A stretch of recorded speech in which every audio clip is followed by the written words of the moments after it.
ओम नमः शिवाय।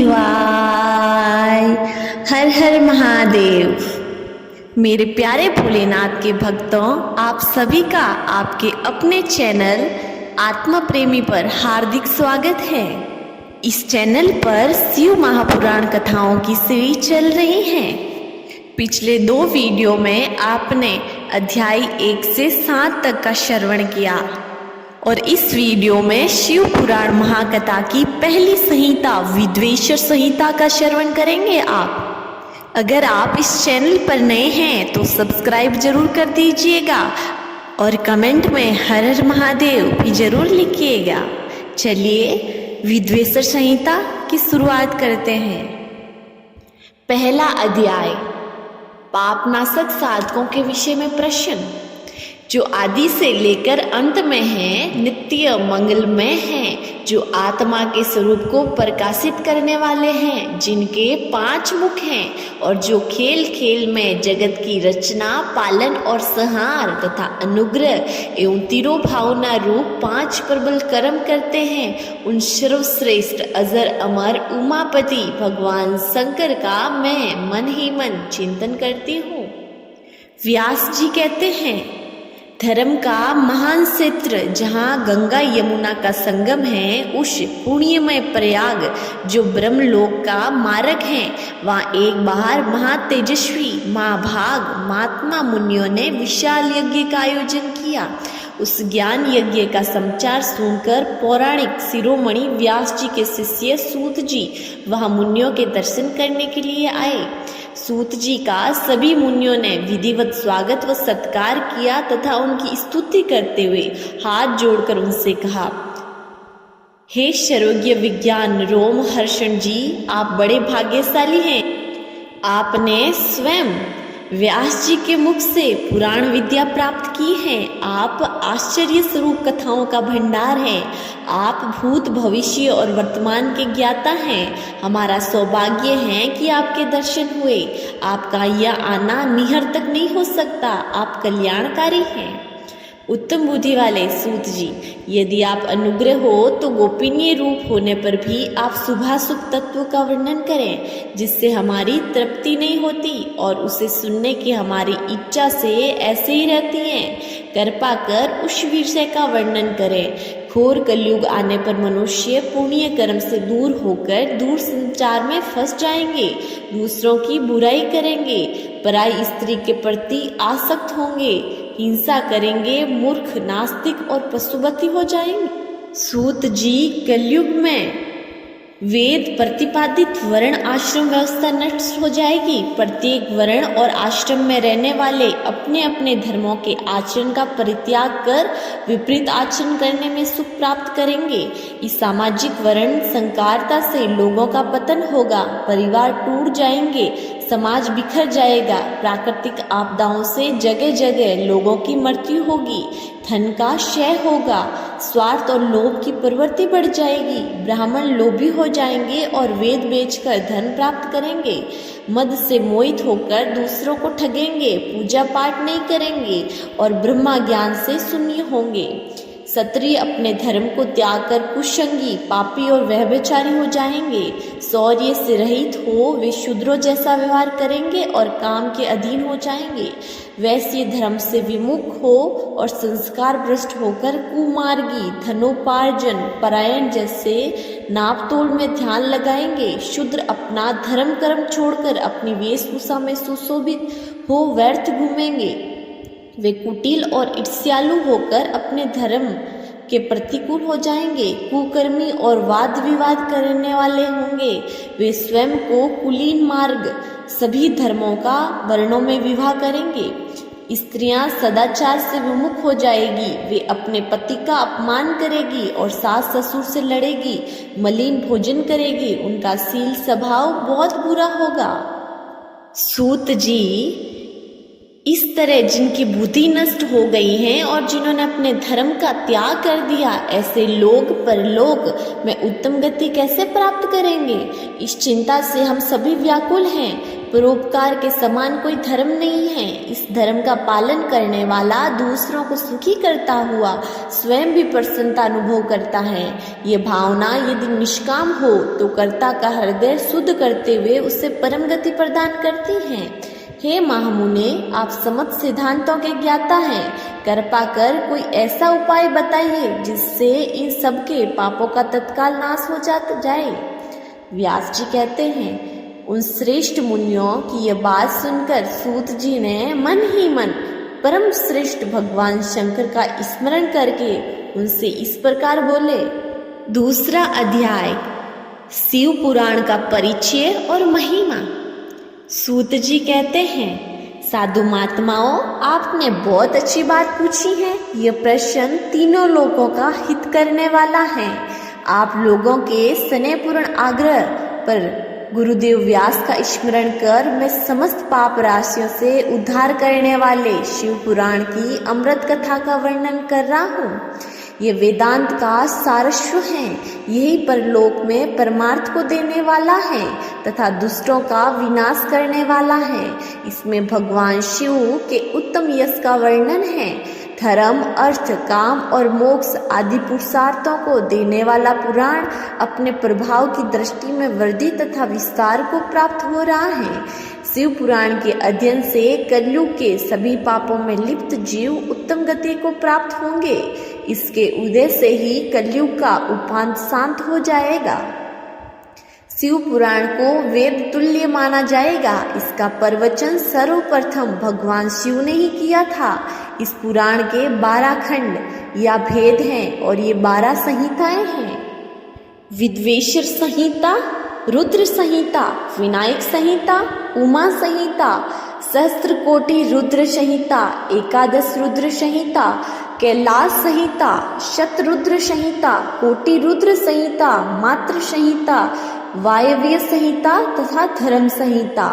विद्वेश्वर संहिता में 10,000 श्लोक हैं। रुद्र संहिता, विनायक संहिता, उमा संहिता और मात्र संहिता प्रत्येक में 8-8 हजार श्लोक हैं। एकादश रुद्र संहिता में 13,000, कैलाश संहिता में 6,000, सत्र रुद्र संहिता में 3,000, कोटि रुद्र संहिता में 9,000, शस्त्र कोटि रुद्र संहिता में 11,000, वाव्य संहिता में 4,000 तथा धर्म संहिता में 12,000 श्लोक हैं। मूल शिव पुराण में कुल 1,00,000 श्लोक हैं, परंतु व्यास जी ने इसे 24,000 श्लोकों में संक्षिप्त कर दिया। पुराणों की क्रम संख्या में शिव पुराण का चौथा स्थान है, जिसमें 7 संहिताएं हैं।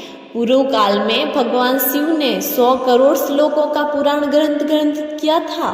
सृष्टि के आरंभ में निर्मित ये पुराण साहित्य अधिक विस्तृत हैं। द्वापर युग में दैपायन आदि महर्षियों ने पुराण को 18 भागों में विभाजित कर 4,00,000 श्लोकों में से संक्षिप्त कर दिया। इसके उपरांत व्यास जी ने 24,000 श्लोकों में इसका प्रतिपादन किया। यह वेद तुल्य पुराण विद्वेश्वर रुद्र संहिता, सत्र रुद्र संहिता, कोटि रुद्र संहिता, उमा संहिता, कैलाश संहिता और वाव्य संहिता नामक 7 संहिताओं में विभाजित है। यह 7 संहिताओं वाला शिव पुराण वेद के समान प्रमाणिक तथा उत्तम गति करने वाला है। इस निर्मल शिव पुराण की रचना भगवान शिव के द्वारा की गई है तथा इसका संक्षेप संकलित करने का श्रेय व्यास जी को जाता है। शिव पुराण सभी जीवों का कल्याण करने वाला, सभी पापों का नाश करने वाला है। यही सत्पुरुषों को कल्याण प्रदान करने वाला है। यह तुलना रहित तथा इसमें वेद प्रतिपादित अद्वैत ज्ञान तथा निष्कपट धर्म का प्रतिपादन है। शिव पुराण श्रेष्ठ मंत्र समूह का संकलन है तथा यही सभी के लिए शिव धाम की प्राप्ति का साधन है। समस्त पुराणों में सर्वश्रेष्ठ शिव पुराण ईर्ष्या रहित अंतःकरण करने वाले विद्वानों के लिए जानने की वस्तु है। इसमें परमात्मा का गान किया गया है। इस अमृतमयी शिव पुराण को आदर से पढ़ने और सुनने वाला मनुष्य भगवान शिव का प्रिय होकर परम गति को प्राप्त कर लेता है। तीसरा अध्याय, श्रवण, कीर्तन और मनन साधनों की श्रेष्ठ था। व्यास जी कहते हैं, सूत जी के वचनों को सुनकर सभी महर्षि बोले, भगवान आप वेद तुल्य अद्भुत एवं पुराणमय शिव पुराण की कथा सुनाइए। सूत जी ने कहा, हे महर्षि गण, आप कल्याण में भगवान शिव का स्मरण करके वेद के सार से प्रकट शिव पुराण की अमृत कथा सुनिए। शिव पुराण में भक्ति, ज्ञान और वैराग्य का गान किया गया है। जब सृष्टि आरंभ हुई तो 6 कुलों के महर्षि आपस में वाद विवाद करने लगे कि अमुक वस्तु उत्कृष्ट है, अमुक नहीं। जब इस विवाद में बड़ा रूप धारण कर लिया तो सभी अपनी शंका के समाधान के लिए सृष्टि की रचना करने वाले अविनाशी ब्रह्मा जी के पास जाकर हाथ जोड़कर कहने लगे, हे प्रभु, आप संपूर्ण जगत का धारण कर उसका पोषण करने वाले हैं। प्रभु, हम जानना चाहते हैं कि संपूर्ण तत्वों से परे परात्पर पुराण पुरुष कौन है। ब्रह्मा जी ने कहा, ब्रह्मा, विष्णु, रुद्र और इंद्र आदि से युक्त संपूर्ण जगत समस्त भूतों इंद्रियों के साथ पहले प्रकट हुआ है। वे देव महादेव ही सर्वज्ञ और संपूर्ण हैं। भक्ति से इनका साक्षात्कार होता है, दूसरे किसी उपाय से इनका दर्शन नहीं होता। भगवान शिव में अटूट भक्ति मनुष्य को संसार बंधन से मुक्ति दिलाती है। भक्ति से उन्हें देवता का कृपाद प्रसाद प्राप्त होता है। जैसे अंकुर से बीज और बीज से अंकुर पैदा होता है। भगवान शंकर का कृपा प्रसाद प्राप्त करने के लिए आप सब ब्रह्मश्री धरती पर सहस्त्र वर्षों तक चलने वाले विशाल यज्ञ करो। यज्ञपति भगवान शिव की कृपा से ही विद्या के सार तत्व साधन का ज्ञान प्राप्त होता है। शिवपद की प्राप्ति साध्य और उनकी सेवा ही साधन है तथा जो मनुष्य बिना किसी फल की कामना किए उनकी भक्ति में डूबे रहते हैं वही साधक हैं। कर्म के अनुसार से प्राप्त फल को भगवान शिव के श्री चरणों में समर्पित करना ही परमेश्वर की प्राप्ति का उपाय है तथा यही मोक्ष प्राप्ति का एकमात्र साधन है। साक्षात महेश्वर ने ही भक्ति के साधनों का प्रतिपादन किया है। कान से भगवान के नाम, गुण और लीलाओं का श्रवण, वाणी द्वारा उनका कीर्तन तथा मन में उनका मनन शिवपद की प्राप्ति के महान साधन है तथा इन साधनों से ही संपूर्ण मनोरथों की सिद्ध होती है। जिस वस्तु को हम प्रत्यक्ष अपनी आंखों के सामने देख सकते हैं उसकी तरफ आकर्षण स्वाभाविक है, परंतु जिस वस्तु को प्रत्यक्ष रूप से देखा नहीं जा सकता उसे केवल सुनकर और समझकर ही उसकी प्राप्ति के प्रयत्न किया जाता है।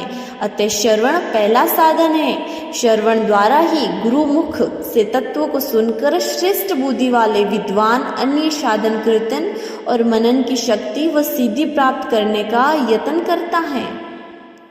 मनन के बाद इस साधन की साधना करते रहने से धीरे धीरे भगवान शिव का सहयोग प्राप्त होता है और लौकिक आनंद की प्राप्ति होती है। भगवान शिव की पूजा, उनके नामों का जाप तथा उनके रूप गुण विलास के हृदय में निरंतर चिंतन को ही मनन कहा जाता है। महेश्वर की कृपा दृष्टि से उपलब्ध इन साधन को ही प्रमुख साधन कहा जाता है। चौथा अध्याय, सनत कुमार व्यास संवाद। सूत जी कहते हैं, हे मुनियों, इस साधन का महात्म्य बताते समय मैं एक प्राचीन वृत्तांत का वर्णन करूंगा जिसे आप ध्यानपूर्वक सुने। बहुत पहले की बात है। पराशर मुनि के पुत्र मेरे गुरु व्यासदेव जी सरस्वती नदी के तट पर तपस्या कर रहे थे।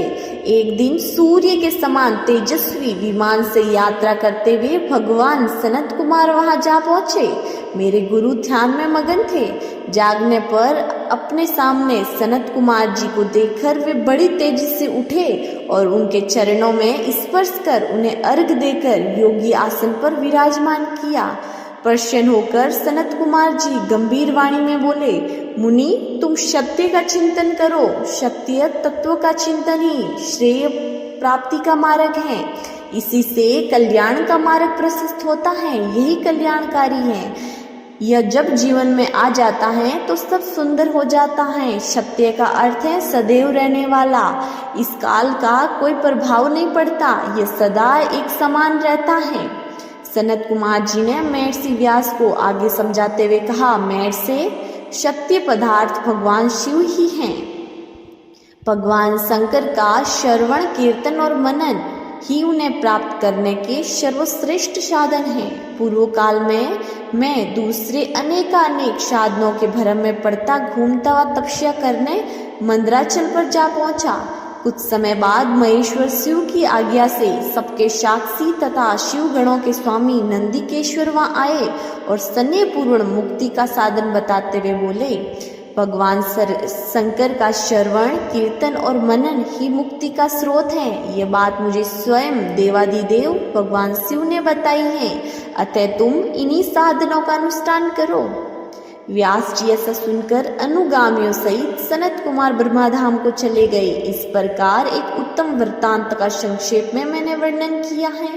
ऋषि बोले, सूत जी, आपने श्रवण, कीर्तन और मनन को मुक्ति का उपाय बताया है, किंतु जो मनुष्य इन तीनों साधनों में असमर्थ हो वो मनुष्य कैसे मुक्त हो सकता है? किस कर्म के द्वारा बिना यत्न से ही मोक्ष मिल सकता है? 5वां अध्याय, शिवलिंग का रहस्य एवं महत्व। सूत जी कहते हैं, हे सौनक जी, श्रवण, कीर्तन और मनन जैसे साधनों को करना प्रत्येक के लिए सुगम नहीं है। इसके लिए योग्य गुरु और आचार्य चाहिए। गुरुमुख से सुनी गई वाणी मन की शंकाओं को दग्ध करती है। गुरुमुख से सुने शिव तत्व द्वारा शिव के रूप स्वरूप के दर्शन और गुणावधान का रसानुभूति होती है, तभी भक्त कीर्तन कर पाता है। यदि ऐसा पाना संभव न हो तो मोक्षार्थी को चाहिए कि वह भगवान शंकर के लिंग एवं मूर्ति की स्थापना करके उसके रोज पूजा करे। इसे अपना कर वह इस संसार सागर से पार हो सकता है। संसार सागर से पार होने के लिए इस तरह पूजा आसानी से भक्तिपूर्ण की जा सकती है। संसार सागर से पार होने के लिए इस तरह की पूजा आसानी से भक्तिपूर्ण की जा सकती है।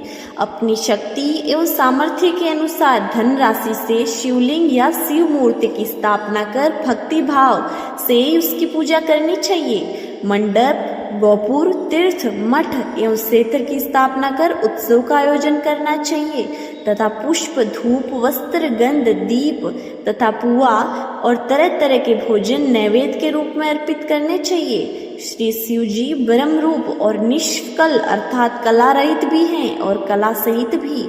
मनुष्य इन दोनों स्वरूपों की पूजा करते हैं। शंकर जी ही ब्रह्मा पदवी भी प्राप्त है। कला पूर्ण भगवान शिव की मूर्ति भी मनुष्यों द्वारा की जाती है और वेदों ने भी इस तरह की पूजा की आज्ञा प्रदान की है। सनत कुमार जी ने पूछा, हे नंदिकेश्वर, पूर्व काल में उत्पन्न हुए लिंग, बेर अर्थात मूर्ति की उत्पत्ति के संबंध में आप हमें विस्तार से बताइए। नंदिकेश्वर ने बताया, मुनीश्वर, प्राचीन काल में एक बार ब्रह्मा और विष्णु के मध्य युद्ध हुआ तो उनके बीच स्तंभ रूप में शिव जी प्रकट हो गए। इस प्रकार उन्हें पृथ्वी लोक का संरक्षण किया। उसी दिन से महादेव जी का लिंग के साथ साथ मूर्ति पूजन भी जगत में प्रचलित हो गया। अन्य देवताओं की साकार अर्थात मूर्ति पूजा होने लगी, जो कि अभीष्ट फल प्रदान करने वाली थी, परंतु शिव जी के लिंग और मूर्ति दोनों रूप में ही पूजनीय हैं। तो दोस्तों, इस वीडियो में हमने सुना विद्वेषर संहिता के अध्याय 5 तक। अगली विद्वेषर संहिता अगली वीडियो में सुनते हैं। मुझे पूरी उम्मीद है कि आपको वीडियोस बहुत पसंद आ रही है, तो वीडियोस को लाइक करते रहिएगा और हाँ, चैनल को सब्सक्राइब करना मत भूलिएगा और कमेंट में हर हर महादेव लिखिए। मिलते हैं अगली वीडियो में, तब तक के लिए जय भोलेनाथ।